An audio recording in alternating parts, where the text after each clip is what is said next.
I've never seen screens that big. It's fantastic. It's overwhelming, all that sound and all those screens. The incredible New York experience will never be. I would rather grow up, I wouldn't have to move so fast. I wouldn't miss the trains and the longer waits that only made me feel. I don't think that it's right. I gotta ride for an hour or two just to see my baby. 'Cause I know that she calls and I know what she wants and she wants me closer.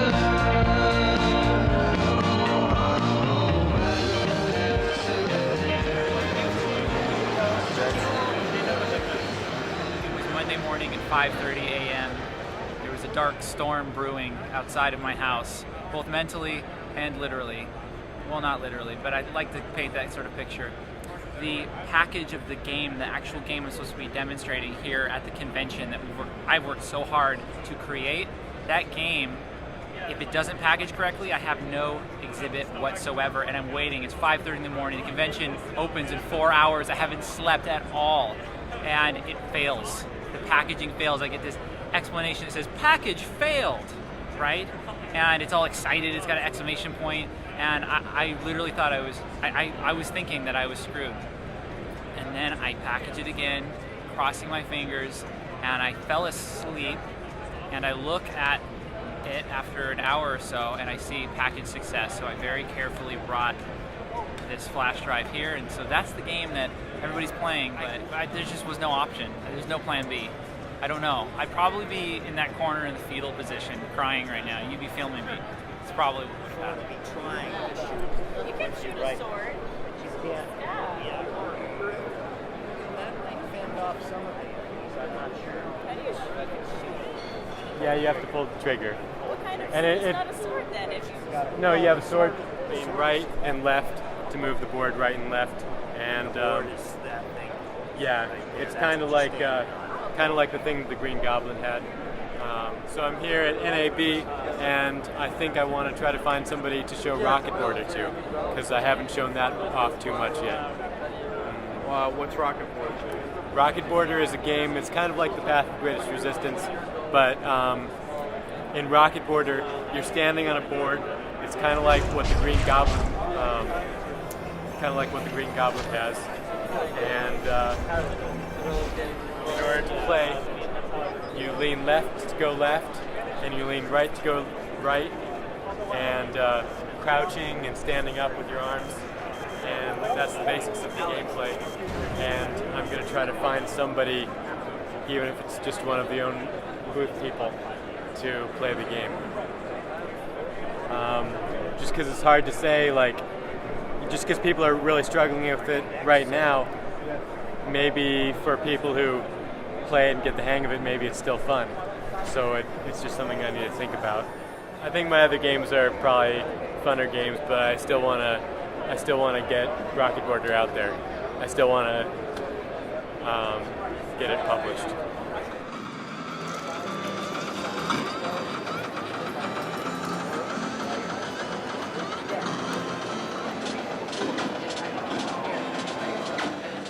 Honestly, I think it does help being the only game in town, pardon the pun, only games in town, Yeah. right? I think it's actually been kind of beneficial because people come up and kind of go, what are you guys doing, right? And I mean, since we are, the tip of the iceberg in terms of NAB and video games, right? I think it's an interesting kind of development. So, yeah, I think a lot of the traffic we've been getting are people kind of going, wait, are you guys at the right show?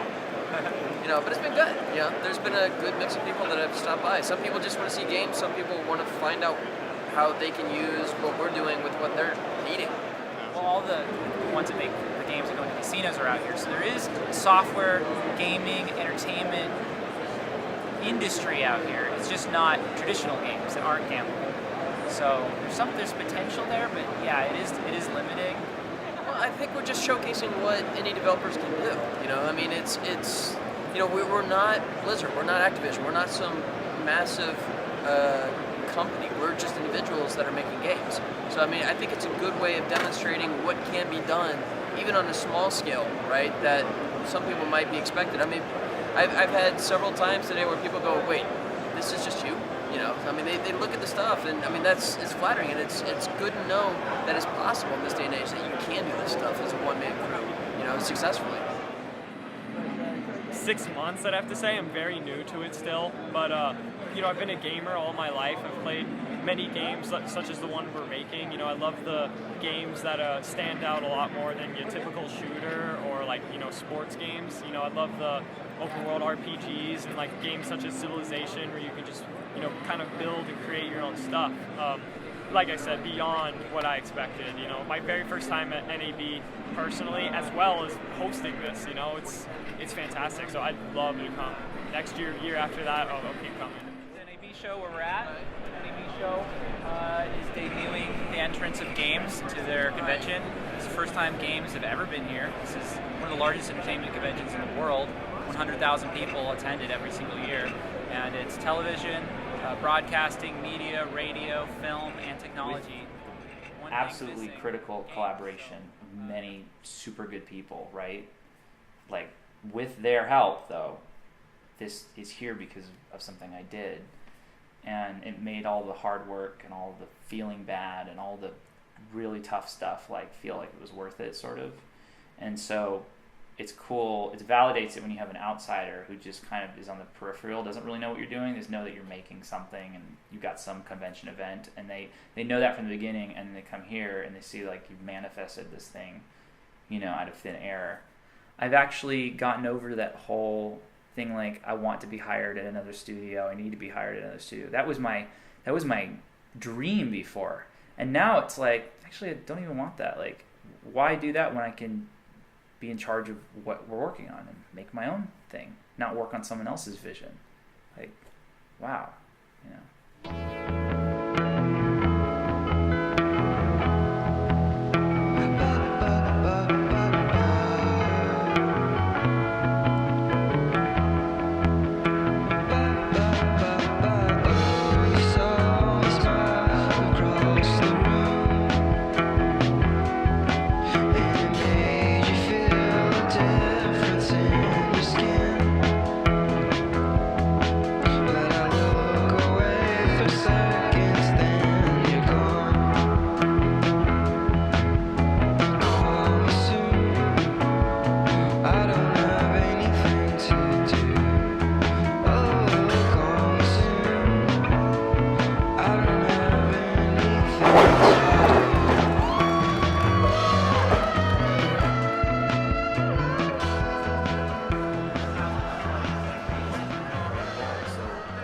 Experience at NAB, like, it was one of the hardest things I've ever done.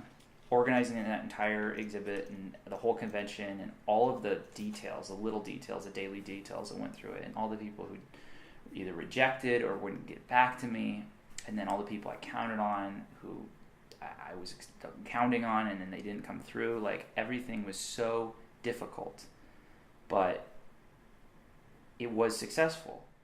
If I'm really advocating and trying to build something and be like as real as possible about it and not go like, oh yeah, I own a business because I have an LLC, but like actually make something that's real, then you have to understand that like, okay, it's going to be even more terrifying and more terrible, and you're going to feel even worse being in public and talking to important people and making an ass out of yourself. And it's like, but at least you're doing something. I can't really harp on the frame rate and whatnot because it's still early in development, but it is a little choppy. Not being able to jump is pretty bad because in this game, which leads me into a pro, you can actually switch to a third-person view and explore what you've built and interact with the world, which is really neat. You don't see any other games do that in this genre, but you know, not being able to jump and whatnot. But it's still early access, so you can't really harp on it too much. It's really solid for what it is right now. I was really impressed. And the comedy improv mashup is at panel 1. Just a couple of weeks just to throw something together and get it in front of people, because the conventions don't really normally work well in terms of just promotion for my games. I don't really get that much in terms of sales from it, but what I can do is take a game that I have an idea of and just like a rough prototype and put it out there and watch people play it. Get their feedback, see, do they keep playing it? Do they want to play it more, right? You know, if they play it for a little while and kind of go, oh, yeah, thanks, right? Then it's like maybe there's not a game there. But if they play it and they turn around and go, how can I download this? You know, then I know there's potential there. So this game, Rocket Border, I guess the big hiccup is that I'm not solely focusing on this game because I'm also doing some contract work besides this. So the biggest hiccup is just the frustration of being so close to having a new way to visualize it, but then not quite getting it done.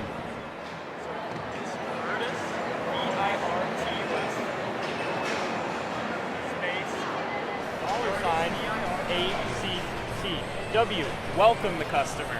E, engage the customer. $, sell, sell, sell. A, add-on sales, so stuff that would go with the game. Okay. Exactly, we don't have that yet. Games but we that's haven't something- made yet? Exactly. Yeah, okay. Close the sale, thank, invite back.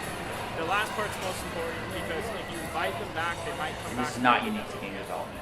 It's unique to every industry ever. Not unique. It's typical of every industry, which is that everybody copies each other. Everybody looks at that guy's roadmap and says, "Oh, okay, that's how you do the thing," and then they do what that guy did. But that guy was doing the same thing to the guy next to him, and so on and so forth. So that's how you get cookie cutter personalities and cookie cutter behavior and businesses that have to compete with each other because they're all doing the exact same thing, and that's when competition becomes necessary. Nobody just goes like, okay, this hasn't been done before, and that's okay, and repeats that philosophy in just about everything they do. So like with NAB, it was like that with me, because not only was NAB just this convention event I was giving the opportunity to, and then I rose to the occasion, and then organized it, and then it happened. I downloaded Unreal Engine October 2016, going almost 2017. Just going, I'm going to teach myself game development. A year later, 12 months later, in October, I'm now teaching people in school how to do this. So that was the October, 6 months ago, and I think it was the elementary school I did first, which would be Marzano Academy. So I wrote some basic notes on the lesson I'm going to do today.